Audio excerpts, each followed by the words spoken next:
As I said at the top of the show, there is a brand new documentary series out on the Starz cable network called America to Me, and one of the student stars is joining us to tell us all about it. She is Tiara Oliphant. She is a former student at Oak Park and River Forest High School in Oak Park, on the west side of Chicago in Illinois. But she's now a freshman at Western Illinois University. So thanks for being here. Thank you. It's awesome. Well, this is we've had a couple of screenings. I've been watching the show on Starz, but we also had a screening of this week's episode in Durham and Charlotte this week. Okay, so you're a freshman in college now, but when you did this, when you were a sophomore. So what was your reaction to the idea of having a film crew follow you around in and out of school? It was really crazy because originally, like, I wasn't even supposed to be in it. It was kind of just something I was kind of roped into, which now I'm extremely grateful for. It was definitely weird having cameras follow me around and, like, you know, because you're walking around the hallway and you have these big black cameras and you have a mic on you. It was weird, and it had its ups and downs, but for the most part, it was overall. Right. Well, we've got a clip we're going to show here about the show, and now your former classmate Charles is sort of featured in it, but I think it gives a nice overview of what we've got going. We've got something on this. We've got a little bit of it on the screen right now. But that was but the creators of America to Me say that they wanted this docuseries to spur on real conversation around the country about equity and race in schools. Now, one of the things that the series highlights is the issue of low expectations for black students in particular. I mean, is that something that you've experienced when you were in school? Yes, especially at OPRF, and I've had amazing teachers at OPRF, but I've also had some, you know, not so great teachers at OPRF. I've been told some really mean things, and I think that goes into education a lot, like to feel loved and feel like when you can't push and you feel like you just don't have it in you, a teacher should be there to be like, you got this, like, I'm here to help you. Right. Type mentality. Yeah, and we the school that we visit in the second segment, in a lot of ways, is very similar to Oak Park. Very diverse. I mean, you've got a mixture of black, white, Latino, I think Asian students. But it was in the series. It really shows that there are some divisions still, right? I mean, kids, it's sort of natural, right? You sort of hang together. I mean, yeah. I was telling someone last night, people tend to like gravitate towards things that they're familiar with and people that they know. So if someone looks like you or is having the same mannerisms as you or you listen to the same type of music, you're gonna be like, oh, I wanna be their friend, I'm gonna go talk to them.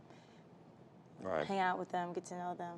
Now, like particularly this week's episode that's on, saw it this week, I mean, it focuses a lot outside the school too. I mean, in fact, it shares some pretty intimate details. Your mom's on it. You know, it's talking about you growing up, about your dad leaving. Was that hard to be, you know, kind of? I mean, as a sophomore, kind of you're out there. Yeah, I was. Yes, yeah. Like that. Like those are your years that you like try to like suppress, because you know you're going through all these changes, and then I was really going through all these changes, as you saw, or as you will see in the series, and so it was really hard to like have all that stuff going on at one time, and yeah.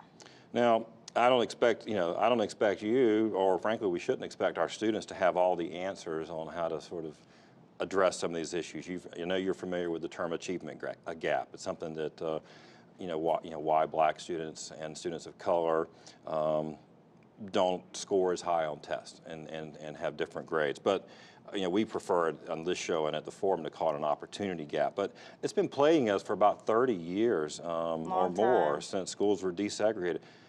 Your own experience. I mean, I think people look at you. You're in college. I mean, you're making it, right? I assume that you're texting and Snapchatting with your friends who were in college. What were some of the key things that mattered and helped you? Mentors. I have an amazing mentor. She worked at the school. She wasn't a. So she you're wasn't not a even teacher. Not even a teacher. Like education goes so much further than just the classroom. Honestly, like my biggest support system. She was a secretary. Okay. But anything school related, like even if she couldn't help, she found a way to help. And it's things like that that make education and school and the push and the fight so much easier because it's already hard. And if you have teachers and people that are there to support you, it just makes it a little bit easier because you don't feel as alone. Right. What were some of the things that your teachers did that helped? Well, when I get like, under pressure, like frustrated or like I'm trying something and it's just not working, I'll just get frustrated and be like, okay, I don't want to do this anymore. Like, it doesn't matter. Like, I just won't do it. And like, my teachers would be like, Tiara, come on now. I know you don't want to read this book, but we're going to read this book and you're going to do this and it's going to be fine. And then we're going to laugh about it like Right. a while from now. What are your, now that it's out there, because this was, I guess it was the filming finished almost 2 years ago? Yeah, Is that right? long time ago. So now it's being seen in your neighborhood. I guess some of your friends at college are watching it. Yes, and it's weird. They send me like pictures of myself and I'm like, What is the reaction? they love it. It's crazy. Like, I think I was a complete flop in it. Honestly, I do. I really do. But everyone there's just like, oh my God, like, you're so cute. And like, I'm so like Tiara is when people tell me like, I basically act the same. Right. They love it. They love the people. Yeah, they know the kids, like people from my school. So it's nice to see them in a different light. Like, I've never even seen some of the people that I've known in this light until I watched the series myself. So everyone's opening it with like warm arms, and it's really. Oh, that's great. Yeah. Well, what do you hope this documentary does? I hope it educates, changes lives, and inspires people.